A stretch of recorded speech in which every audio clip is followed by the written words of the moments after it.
कौन कहता है कि भाई सीएनजी गाड़ी के अंदर म्यूजिक सेटअप बढ़िया नहीं लग सकता। भाई एक बार इस गाड़ी को सुन के देखो, आगे वाले शीशे से लेके पीछे तक पूरी गाड़ी वाइब्रेट कर रही है भाई कहीं ना कहीं। ऊपर से कितना कुछ खर्चा कर दिया होगा आपने गाड़ी में। टोटल अराउंड लग गया होगा 1.5 लाख के समथिंग। तो ये देखो भाई, इस तरीके से भाई ने पीछे है ना पूरा कस्टम एक वूफर वगैरह बनवा के, क्योंकि इस गाड़ी के अंदर है ना स्पेस कम होती है सीएनजी की वजह से। मैंने 205 206 खींच रखी पेट्रोल में और सीएनजी में जाती है 170 75। आगे वाले ज्यादा हार्ड दे दिए इसके सस्पेंशन।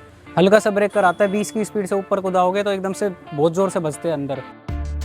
हेलो भाई, welcome back to my another video. भाई आज की वीडियो में ना आपको एक ऐसी गाड़ी दिखाने वाला हूँ जो एक कम बजट के अंदर काफ़ी अच्छी वैल्यू ऐड कराती है। ये वाली गाड़ी आप देखोगे तो भाई ये हुंडई की तरफ से आती है न्यूज़। तो इस गाड़ी का आज हमारे सामने ओनर भी हैं, तो एक बार इस गाड़ी के ओनर से बात कर लेते हैं। तो कैसे हो भाई आप? बढ़िया भाई, आप बताओ। बढ़िया भाई। भाई वीडियो स्टार्ट करने से पहले आपका एक छोटा सा इंट्रोडक्शन हो जाए। भाई मेरा नाम वरुण यादव है और मैं यहीं से हूँ, रजौकरी से। भाई गाड़ी की बात करें, कौन सा मॉडल है, कब लिया था आपने? ये है Hyundai i10 Neo 2025 में ली थी मैंने इसको। अराउंड 10-11 महीने हो गए और ये सीएनजी का टॉप मॉडल है। मतलब भाई कितने कुछ की पड़ी थी उस टाइम पे बात करें ये तो? मेरे को 8.5 के अराउंड पड़ी थी, हरियाणा रजिस्ट्रेशन। टॉप मॉडल लेने का कैसे विचार बना? मैं तो कहूंगा कि हुंडई की न्यूज़ पे कैसे विचार बना कि इस वाली गाड़ी को लेते हैं भाई?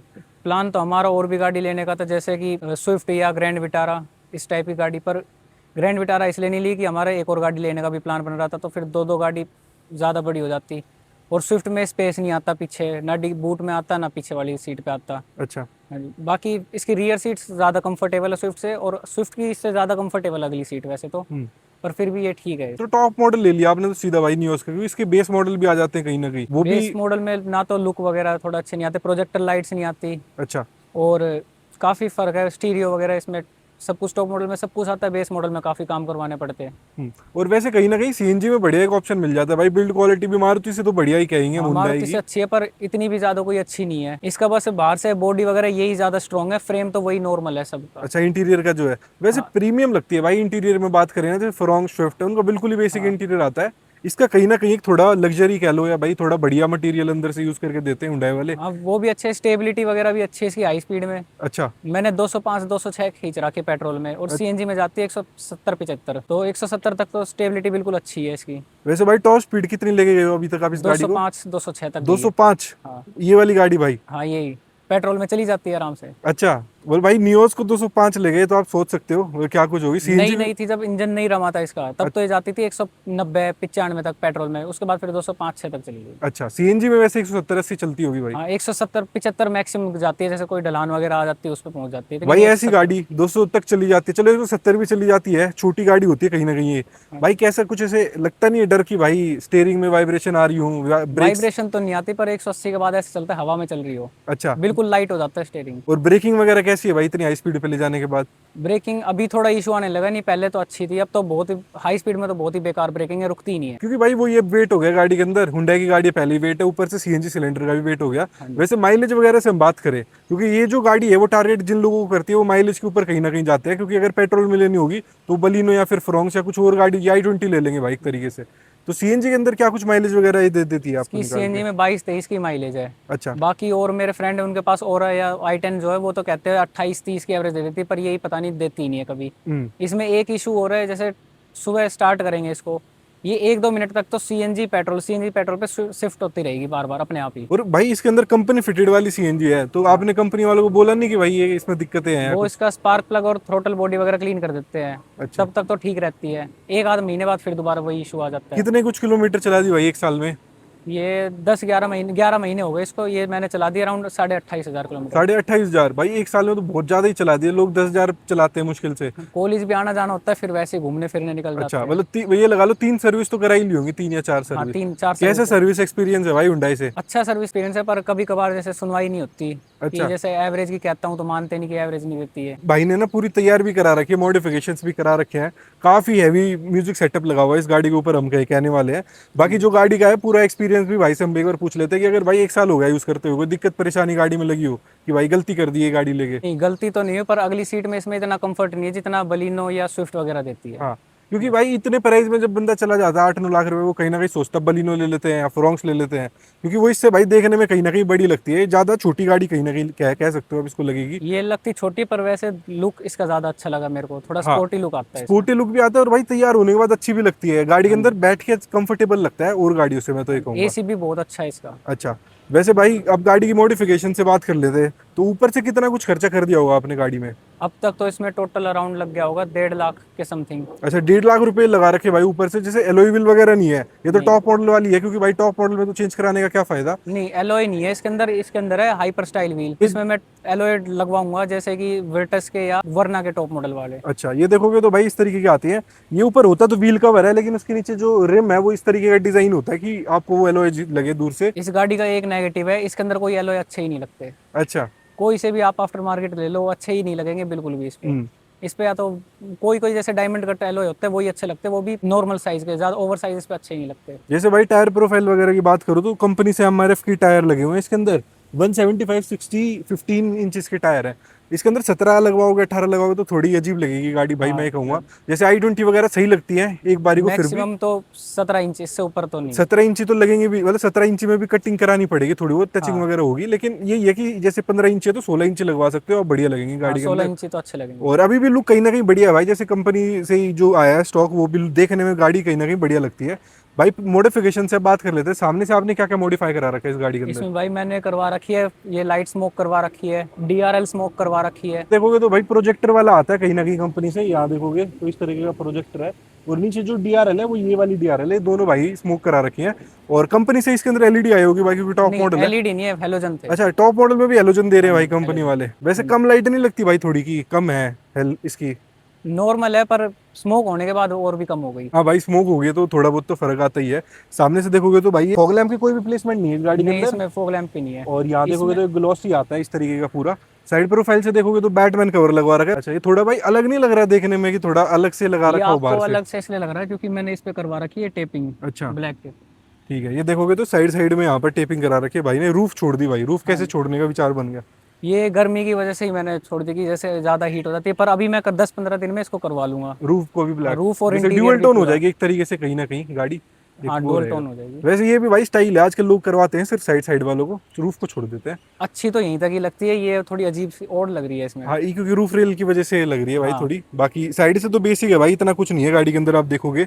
अब एक बार जो मेजर चीज है वो पीछे से अगर मैं आपको दिखाऊं भाई, कोई स्पॉइलर लगवाने का विचार नहीं होना इस गाड़ी पे कुछ? स्पॉइलर तभी लगवाऊंगा जब रूफ ब्लैक होगी, क्योंकि ऐसे स्पॉइलर फिर अच्छा नहीं लगेगा। स्पॉइलर और स्प्लिटर दोनों साथ में। अच्छा, वैसे कंपनी से कोई स्पॉइलर भी नहीं आया भाई इस मॉडल में। नहीं। पीछे देखोगे तो भाई इस तरीके की यहाँ पे ब्रांडिंग वगैरह मिल जाएगी। देखो HY CNG ड्यू है, कि मतलब इसके अंदर है ना दो छोटे छोटे सिलेंडर आते हैं हाँ भाई। जी। ये टेक्नोलॉजी टाटा लेके आया था सबसे पहले अपनी गाड़ियों के अंदर। उसके बाद ये हुंडई वगैरह या और सारे ब्रांड हाँ, कॉपी Hyundai करने लेकर लग आया। गए हैं। बाकी भाई इस तरीके से स्पेस मिल जाती है अगर वो जो छोटे छोटे सिलेंडर लगने के बाद। हाँ, स्पेस तो काफी मिल जाती है। हाँ, और पीछे देखोगे तो एक टिप लगवा रखी है, एग्जॉस्ट टिप। तो एक हाँ बार जी। मैंने आपको म्यूजिक सेटअप दिखा देता हूँ कि भाई जो इसके अंदर मेजर पॉइंट है, जो भाई ने तगड़ा करवा रखा है कस्टम बिल्ड। तो ये देखो भाई इस तरीके से भाई ने पीछे है ना पूरा कस्टम एक वूफर वगैरह बनवा के, क्योंकि इस गाड़ी के अंदर है ना स्पेस कम होती है CNG की वजह से, तो ये पूरा कस्टम बनवा रखा है इस तरीके से। यहाँ देखोगे तो, और 1200 RMS का वूफर लगवा रखा है भाई। ये लगवाने का कैसे विचार बना इस गाड़ी के अंदर? प्लान तो वैसे कुछ था नहीं मेरा, पर चाहता था नॉर्मल डिसेंट सा म्यूजिक सेटअप हो, एक छोटा सा वूफर और नॉर्मल स्पीकर्स। फिर धीरे धीरे जो सुन लगवाए उनकी आदत पड़ गई, वो और ज़्यादा हाई चाहिए था, तो ऐसे 1200 तक तो आ गया। अब ये भी मेरे को नॉर्मल लग रहा है, 1500 लगवाऊंगा इसमें। अच्छा, क्योंकि भाई इन गाड़ियों में स्पेस कम होती है तो कस्टम बनवाया आपने? हाँ, ये इसके हिसाब से ही बनी है, पूरी बिल्कुल फिक्स है, कहीं पे भी इतना सा भी गैप नहीं है और कहीं भी। अच्छा, और ये वाला देखोगे तो भाई कौन सी कंपनी का वूफर है वैसे? ये 1200 RMS का वूफर है। ये खुद बनवाया था, हैंडमेड, खुद से कस्टमाइज करवा के अपने हिसाब से। ठीक है। वैसे गाड़ी में मिड रेंजेस वगैरह की बात करें, कौन से मिड रेंजेस लगी हुई है भाई? इसमें वेनम लग रही है 2 पेयर। एम्पलीफायर 200.4 तो लग रहा है मार्ट्स का 4 चैनल। तो MRX का 1500.1 लग रहा है मोनो एम्पलीफायर, और एक लग रहा है नाकामीचे का DSP फिडेला। अच्छा, फिडेला DSP भी लगवा रखा है क्वालिटी के लिए, ताकि आवाज बढ़िया आए भाई। हाँ जी। और एम्पलीफायर वगैरह तो सीट के नीचे ही लगवाए होंगे, क्योंकि पीछे तो सिलेंडर है हाँ, तो थोड़ा। सीट के नीचे ही है। अच्छा, रिस्क रहता होगा यहाँ पर सिलेंडर वगैरह के साथ लगवाने में एम्पलीफायर को? रिस्क तो नहीं, रिस्क स्पेस की भी बात नहीं है नहीं थी, इतनी। पर वैसे ही नीचे रख लिया सीट की। और भाई ये देखोगे यहाँ तक तो सिलेंडर है, जैसे दो छोटे छोटे सिलेंडर आते हैं इस तरीके से हैं यहाँ पर। अगर मैं आपको दिखाऊं तो यहाँ सिलेंडर है, इसके ऊपर ये इस तरीके से यहाँ से लेके और पूरा ऊपर तक है। सीट वगैरह देखोगे तो भाई सीट के बिल्कुल बराबर ही है। पीछे का व्यू भी ब्लॉक नहीं होता हुआ, मैं तो कहूँगा पीछे भी दिख जाता होगा हाँ, शीशे में पीछे से। पूरा दिखता है, कुछ और block बेस कैसी है इस गाड़ी की? हिला देता है भाई ये पूरी गाड़ी को? नहीं। हाँ, बढ़िया बेस है। बाकी 1200 RMS से आप कंपेयर कर लो, उससे तो काफी अच्छी हाँ, पंची उससे बेस काफी है अच्छी है, इसकी। मैंने वो भी सुना था भाई, बहुत तगड़ी बेस है गाड़ी। पंची नियोज, बेस है इसमें। हाँ पंची बेस है। और नियोज जैसी गाड़ी को तो पूरा ही अंदर बैठ के ऐसे फील हो रहा है कि हाँ भाई बेस है। भाई बात करें डैम्पिंग वगैरह की, कुछ डैम्पिंग वगैरह भी इसमें करा 2 रखी है? लेयर डैम्पिंग हो रही है। ठीक है, पूरी गाड़ी के अंदर लेयरिंग डैम्पिंग हो रखी है। कुछ बिग 3 वगैरह बड़ी नहीं, बैटरी बिग 3 लिथियम। तो अभी नहीं करवाई। ठीक उसका है। बिग 3 का कोई ज़्यादा कोई फ़ायदा भी नहीं है। इसमें बस 1500 लगेगा, तब इसके अंदर बैटरी बड़ी रखवानी पड़ेगी, बाकी कोई वो नहीं है। बिग 3 तो इसको 1500 आरएमएस इसमें चला भी नहीं पाएगी बिग 3। क्योंकि भाई मैं भी कहूंगा कि 15 इंची जैसे 1500 आरएमएस जाओगे तो और बड़ा वूफर लगवाना पड़ेगा, और बड़ा पेटी लगवानी नहीं, पड़ेगी, वो वो जगह भी भी नहीं है। कस्टमाइज वूफर ही बनवाऊंगा कि इससे मैग्नेट वगैरह छोटी हो बस, तो ताकि इसमें आ जाए। अच्छा ठीक है, चलो एक बार भाई इसी के साथ गाड़ी के अंदर चल लेते हैं, और गाड़ी के अंदर से एक बार आपको मैं दिखा देता हूँ। इंटीरियर से देखो भाई ने ना एक तो इस तरीके का यहाँ पे फुल रेंज लगे हुए हैं दो। भाई कौन सी कंपनी के फुल रेंजेस हैं? भाई ये है मेगासोनिक के अच्छा। Full range. और यहाँ बीच में बात करूँ तो ये देखो भाई, जब इतना हैवी सेटअप कोई भी बंदा लगाता है तो आईपैड लगा ही लेता है भाई गाड़ी के अंदर कहीं ना कहीं। ऑपरेट करने के लिए डीएसपी है, डीएसपी तो फ़ोन से कनेक्ट हो जाता है, ये तो बस मैंने वीडियो वगैरह चलाने के लिए लगा रखा है, बाकी कोई इसका वो ऑडियो क्वालिटी से कोई रिलेशन नहीं है इसका। अच्छा, वैसे भाई यूट्यूब वगैरह चलते हैं, कहीं बाहर जाते हैं तो इस तरीके से यूट्यूब वगैरह चल जाता है इसके लुक भी अंदर। अच्छा आ जाता है इसका। हाँ, देखने में भाई बढ़िया लगता है। एक बार स्क्रीन को हटा के मैं आप लोगों को दिखाता हूँ, जो नीचे जो कंपनी वाली अपनी स्क्रीन है वही है। इसके अंदर भी कार प्ले वगैरह सब कुछ चल जाता होगा भाई, हाँ कोई जी, सब दिक्कत कुछ चल परेशानी जाता नहीं है। और ये जो मैग्नेट्स हैं इसके ऊपर आईपैड जो है वो अपना चिपक जाता है। और ये जुगाड़ से लगाई हुई है ये। अच्छा। डबल टेप इसमें काफ़ी लेयर लगाई है, तब जाके ये चिपका है, नहीं वॉल्यूम नॉब अड़ते थे इसमें। अच्छा, इस टैब पे। हाँ जी। ठीक है, तो और ये वाला भाई टैब ऐसे निकाल के घर भी ले जाओ अपना, जब ऐसे कहीं खड़ी करनी हो धूप में, तो एक वो चीज़ है। बस इसका लगाने का नुकसान भी ये है कि इसकी बैटरी हेल्थ बहुत जल्दी गिर गई। धूप में खड़ी रहती है भाई गाड़ी, धूप में गर्म होता है आईपैड तो। नहीं, नॉर्मल चलती है तब भी हीट हो जाता है ये। तो एक बार मैं इसी के साथ आपको ना आवाज़ सुना देता हूँ कि गाड़ी की कैसे कुछ आवाज़ होने वाली है।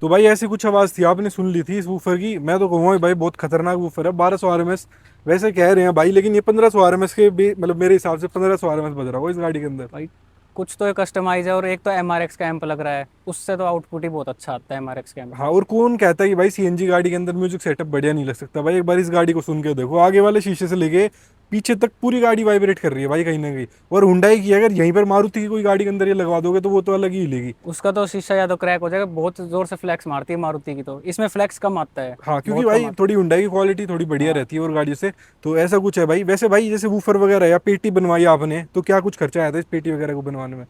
पेटी अराउंड बनी थी 5-5.5 हज़ार रुपए की। ठीक है। और वूफर कस्टमाइज था और एक्स्ट्रा चार्ज है, मतलब इसकी मैग्नेट, तो ये अराउंड 13-1 हज़ार रुपए का बन गया। अच्छा, 13,000 का वो, और ये ऐसे वूफर ऐसे पेटी, कोई दिक्कत परेशानी नहीं होती भाई? जैसे इस गाड़ी के अंदर शायद स्पेयर व्हील भी नहीं आता मेरे हिसाब से। नहीं, स्पेयर व्हील भी नहीं दे रखा, स्पेस दे रखी है, पर उसको रखेंगे कैसे, कोई वो मतलब रख नहीं सकते हम उसमें। हाथ भी नहीं जाता वहाँ तक। अच्छा, बाकी ये सिलेंडर थे नीचे, ऊपर ये रख दिया। नीचे वैसे भी कुछ सामान निकालने के लिए होता नहीं है इस गाड़ी के अंदर। हाँ, उसके ऊपर ये लगा दिया, तो उतारने की कोई जरूरत नहीं है। जैसे टायर वगैरह निकालना हो तो टायर है ही नहीं, तो निकालोगे क्या? इसमें सिर्फ ये पंचर किट दे रखी है, मतलब ये टायर इन्फ्लेटर है। अच्छा। और इसके अंदर जैक वगैरह, चाबी पाना कुछ नहीं दे रखा। तो भाई यही है कि कहीं पंचर वगैरह हो जाए तो अभी पंचर किट से थोड़े बहुत गाड़ी चला सकते हो, बाकी इसके अंदर और कुछ नहीं है। मैं कहूंगा कि अब गाड़ी के अंदर तो 1% भी स्पेस नहीं रही भाई बूट के अंदर ये वूफर लगवाने के बाद। बिल्कुल भी नहीं है, और कुछ भी नहीं, मतलब आप छोटा सा बैग क्या, कुछ बोतल भी नहीं रख सकते, इतनी सी स्पेस नहीं है। अगर यहाँ रखोगे तो वो आगे वाली सीट पे जाके गिरेगी। तो कहीं ना कहीं 2 सीटर हो या 3 सीटर कह लो, उस पीछे वाली सीट पे सामान रख के चलना पड़ेगा। तो कहीं ना कहीं वो चीज़ तो इस गाड़ी के अंदर हो जाती है। तो भाई शौक कर लो या फिर प्रैक्टिकलिटी देख लो, वो पर एक ये चीज़ इसको ये भी उतार के रख दो, बिल्कुल फिक्स तो नहीं है ये, ऐसी बाहर आ जाती है बिल्कुल स्ट्रेट। हाँ, कहीं लॉन्ग ड्राइव पे कहीं जाना हो भाई, ट्रिप वगैरह हो, तो ये अपना निकाल के रख दिया। बाकी मिड रेंजेस वगैरह तो सब चलते ही हैं मतलब गाड़ी के ऐसा कुछ नहीं है कि जबरदस्ती फिट कर रखी हो, बिल्कुल फिक्स है। हाँ, और बढ़िया तरीके से रखा हुआ है। ऐसे नहीं है कि भाई अलग से दिखे, पीछे वाले शीशे में भी दिखे, सिर्फ वूफर वूफर दिखता है, बाकी पेटी इतनी अलग से नहीं दिखती पीछे वाले उसमें भी। वैसे भाई पीछे से बात करें तो ये वूफर कितने कुछ किलो का होगा? मेरे हिसाब से 50-60 किलो का तो होगा ही पेटी के साथ। 50-1 किलो का राउंड का होगा, और पीछे से बैठ भी गई है काफी गाड़ी। अच्छा, ये देखोगे तो यहाँ पर भाई स्पेस कम हो गया है। बाकी इससे अलावा और कोई दिक्कत पिकअप वगैरह में भी आया भाई, कि पिकअप से दब के चल रही हो गाड़ी ये लगवाने के बाद? पिकअप में सीएनजी में बहुत कम पिकअप है। अच्छा। एसी चलाने के बाद फील होता है कि हाँ एसी से लोड बहुत पड़ता है इसके इंजन पे। गाड़ी के अंदर है ना, पिकअप कम हो जाता है कहीं ना कहीं गाड़ी हाँ का। थोड़ा बहुत फर्क आता है पर महसूस होता है। अच्छा, और पेटी की वजह से तो कोई डिफरेंस इतना नहीं नहीं, आया? पेटी की वजह से कोई ना तो माइलेज पे डिफरेंस आया, किसी भी चीज़ पे नहीं आया। अच्छा। बस एसी पे तब डिफरेंस आता है जैसे हाई वॉल्यूम पे हम गाने बजाते हैं तो वोल्टेज ड्रॉप की वजह से एसी कूलिंग कम करता है काफ़ी। अच्छा, और ये फिर आपको भाई पीछे पैड लगवाने पड़ते हैं, जैसे एक और जो आफ्टर मार्केट रॉजर्स पैड क्या बोलते हैं उसको, वो लगवा लोगे स्प्रिंग्स तो उससे थोड़ी और गाड़ी ऊपर हो जाएगी, तो बराबर ही हो जाएगी, तो कोई नहीं, दिक्कत? मैं सोच रहा हूँ टायर ही थोड़े बड़े साइज के, अच्छा। जैसे 10 mm ऊंचे टायर। अच्छा, वैसे कि अभी इसके अंदर 4 लोग बैठते होंगे तो पीछे फेंडर लगता होगा भाई टायर में मेरे नहीं हिसाब से? लगता, अभी नहीं लगता? अड़ती भी नहीं है कहीं नीचे से। अच्छा, बाकी भाई सस्पेंशन वगैरह से कोई दिक्कत परेशानी गाड़ी में अभी तक? सस्पेंशन भाई इसके पीछे वाले तो ज़्यादा ही सॉफ्ट दे दिए, मतलब ठीक है नॉर्मल है, आगे वाले ज़्यादा हार्ड दे दिए इसके सस्पेंशन। हल्का सा ब्रेक कराता है, 20 की स्पीड से ऊपर को दाओगे तो एकदम से बहुत जोर से बजते हैं अंदर, अच्छा। सब कुछ डैशबोर्ड वगैरह सब हिल जाता है। अच्छा, मतलब इतनी भाई ब्रेकर वगैरह में दिक्कत थोड़ी बहुत करते हैं, वो नहीं हाँ आती? आवाज़ आती है, जैसे नीचे से टिक जाती है ना गाड़ी, अच्छा। जैसे पत्थर टिक जाता है ऐसे आवाज़ आती है फिर अंदर। चलो भाई, इसी के साथ बहुत बहुत धन्यवाद आपका अपना एक पूरा एक्सपीरियंस शेयर करने के लिए Hyundai Nios का।